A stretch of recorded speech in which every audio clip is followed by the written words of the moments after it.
sick. They have a heart condition. I went on TV and begged people to evacuate, and if everybody had evacuated, we'd have the destruction, but we wouldn't have the death toll. Came out across the nation, portrayed that this was primarily poor black people that were affected. And I don't know if that affected the response or not, but I got really upset. We will do what it takes. When I heard about... We will stay as long as it takes to help citizens rebuild their communities and their lives. It happened again. It happened again. It happened again. It happened all. It happened all. It happened all.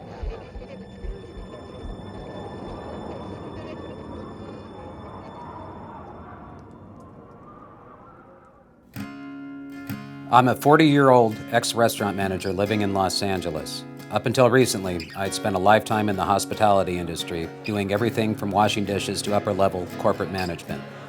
My life had been fairly typical for my generation, enjoying youthful irresponsibility until reality hit and the party stopped working.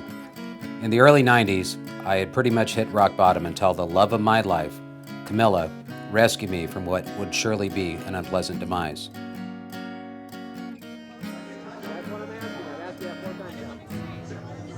We had our share of ups and downs like many young couples normally do, but loved each other deeply, and in early 1999, our twin baby girls entered our lives.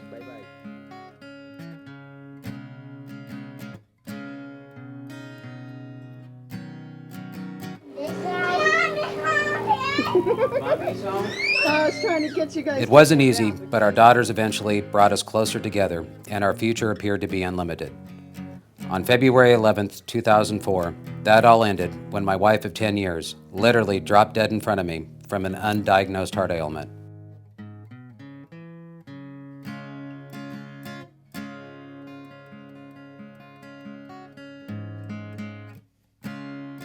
My life up until that point ended too. I was now a widower and a single parent of young twin girls.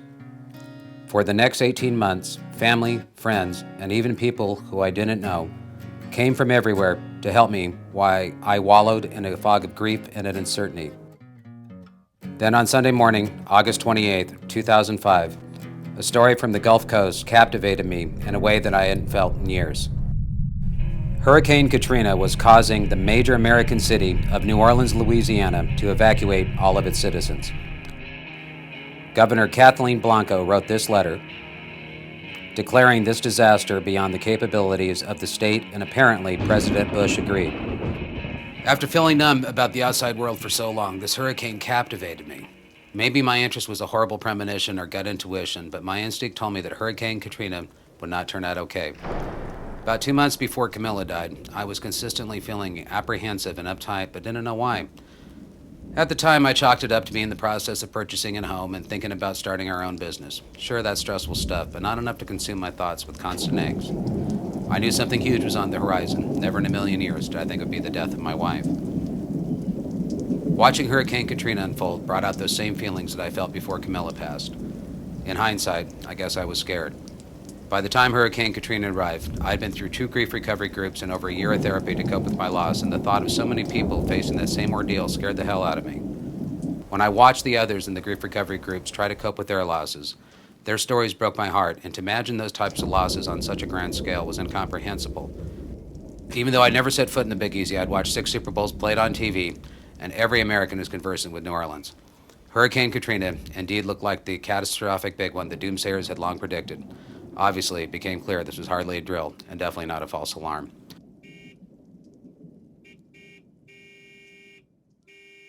I think the most powerful feeling I was having and experience was the mass of wound that was being created from beforehand and after.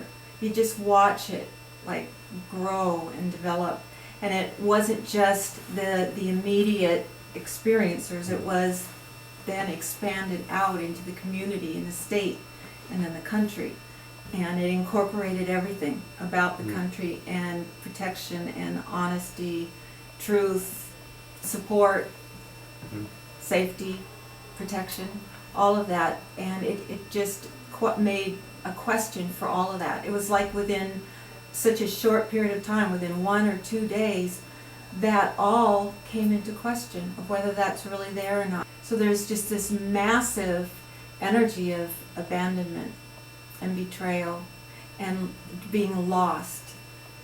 Initially, it seems to me there was a sense of relief because the first reports that the city hadn't been hit that hard and everything was going to be okay.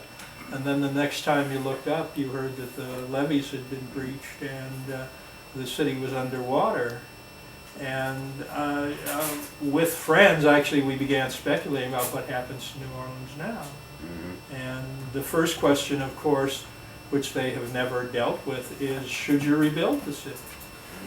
And if you put it in the context of global warming and an expected rise in sea level, that's a serious question. Yeah. But which we will, no one wants to ask seriously at this point, but it seems to me that's the first issue you have to deal with. And then, of course, it was, about the failure of the government to respond at any level. I think that, it's pretty clear that the federal government didn't want to respond, didn't want any part of it, or kept putting off having to get involved, but ultimately they were forced to get involved. The sky indeed was falling this time. On Monday, August 29th, Hurricane Katrina hit the Gulf Coast of Louisiana, Mississippi, and Alabama with unprecedented force. Mass confusion was everywhere. Well, you understand, everybody down here had no power. If you heard anything, it was from a radio. When the storm hit, I was talking to my brother for the first 15 minutes after when the storm came by, and I was talking to my brother on the phone from West Virginia, and he told me that, we're seeing a lot of stuff down there, and they said the eye's passing over right now. I said, there's no way the eye's passing over. We got too much wind. We'd see calm winds and a little bit of daylight, but we didn't have nothing like that. There's no wind. I said, no. I said, that's a false reporting. I said, there is no eye over us. They said, the eye's passing Gulfport now. I was like, no. I can honestly say I never knew fear in my life until those days. The coastal areas of Gulfport and Biloxi, Mississippi were destroyed along with the obliteration of small rural areas. Although the Big Easy sustained significant wind damage, initially New Orleans thought it had dodged the feared catastrophic bullet. But my God, how wrong everybody was. I'm like, what do you mean it's gone? They're like, it's gone. There's nothing there. It looked like Hiroshima. It looked just like it. You got one little building standing and everything else is flat. You might have a tree sticking up or some stumps. I went around there and I used to drive a tractor trailer. And I never seen in any wreck in my life, I've never seen a flatbed truck bent like this, like a horseshoe. I've never seen it. Not only had the big one really came, but the aftermath exceeded the most pessimistic fears. The massive levee system protecting Jefferson, St. Bernard, and Orleans parishes had catastrophically failed. On Tuesday morning, August 30th, at least that's when it was initially reported, is when Homeland Security Secretary Michael Chertoff claims to have first learned about the breach of the levees at the Industrial and 17th Street Canal. Those breaches basically allowed the surging waters from the Mississippi River and Lake Pontchartrain to flow practically unabated into greater New Orleans area. The 9th Ward and St. Bernard Parish were totally demolished.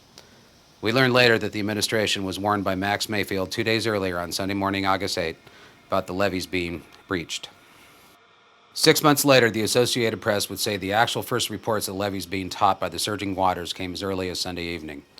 I want to assure the folks at the state level that we are fully prepared to not only help you during the storm, but we will move in whatever resources and assets we have at our disposal after the storm to help you deal with the loss of property, and we pray for no loss of life, of course. I don't think anyone can tell you with any confidence right now whether the levees will be topped or not, but that's obviously a very, very grave concern. My gut tells me, I told you guys, my gut was that this is a bad one and a big one, and you heard Max's comments. I still feel that way today.